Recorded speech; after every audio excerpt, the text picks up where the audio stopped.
Back again, detective? After finishing The Evil Within 2, I was exhausted, like I'd been through an ordeal. Thinking back on my 20 hours with it, I had. The Evil Within 2 is an ambitious, genuinely tense, and at times brutally difficult experience, but one that left me exhilarated. Like the original before it, The Evil Within 2 may not know how to deliver convincing dialogue or maintain a consistent tone, but it does know that the mark of pure survival horror is to leave you feeling like you only just survived, time after time after time.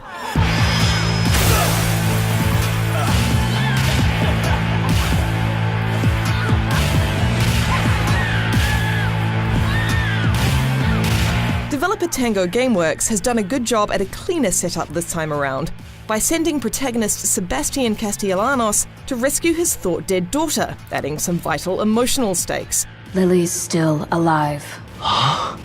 Sebastian himself, on the other hand, is somehow even more dull 3 years later. What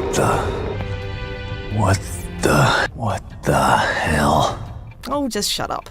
The wider cast doesn't fare much better. They're merely serviceable archetypes there to push the plot forward. The awkward dialogue can occasionally lend a certain odd B-movie charm, I feel terribly responsible for all of this. but it feels like a missed opportunity to not let them have a little fun in such an eccentric setting. This is still The Evil Within though, and its world remains delightfully malleable and weird. The sense that it could change the rules at any moment keeps things interesting, despite, or perhaps because of, its inherent ridiculousness.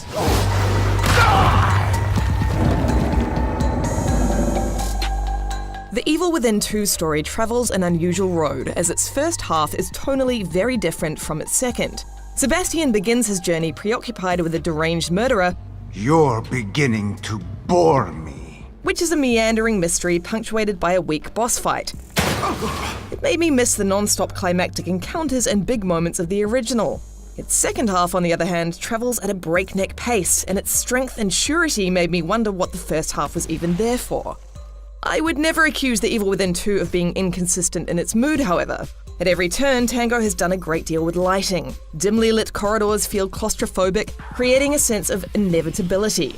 It's a much bigger mini-sandbox this time around too, and you have more freedom in exploring it.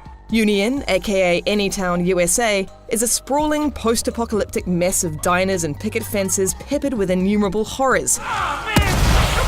It's full of nooks and crannies that offer unique enemy encounters, side quests, and loot that feel organically baked into the world. In every instance, exploration in The Evil Within 2 is worth it, and in the case of scavenging for loot, it's absolutely vital. I was frequently putting Sebastian in ridiculous amounts of danger just to find enough weapon parts to add another bullet chamber to my handgun. Blindly sprinting towards a glimmering light in the distance as the sound of enemies roaring at my heels with The Evil Within 2's excellent score pounding in my ears was a rush every time. If you're caught by a mob, particularly early on, you'll die more often than not. Enemies are plentiful, relentless, and delightfully gross in their attacks. More, they're quite erratic in their movements, so sneak kills aren't always the best option if you're not close to your target.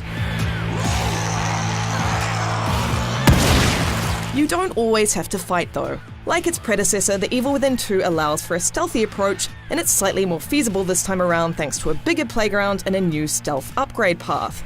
But I found shooting enemies in the head was a more accessible option on the whole. In classic survival horror style, much of the exhilaration in The Evil Within 2 comes from being spotted and having to suddenly launch into a fight, making do with whatever sparse resources you have at hand. I was frequently forced to experiment with the lesser used weapons in my arsenal, making for unexpectedly creative fights, while other times it was a case of absolutely needing to land every single headshot with my handgun, while desperately searching for respawning ammo in the near vicinity before landing that final crunchy blow. With scarcity of ammo in mind though, I would have liked more visual or audio feedback from the enemies themselves to let me know when a shot was actually counted. I found one boss fight particularly frustrating as he appeared to not even register my sneaky headshots.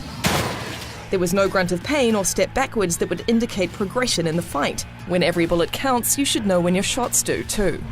It's gonna take more than that to stop me.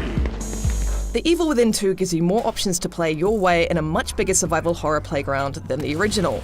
Although a disjointed plot and weak protagonist make it slow to get started, Being pursued through an intriguingly bizarre world by plentiful and disturbing monsters kept my palms sweaty and my heart in my throat thanks to a strict adherence to the most important survival horror rule: you should always be on the back foot.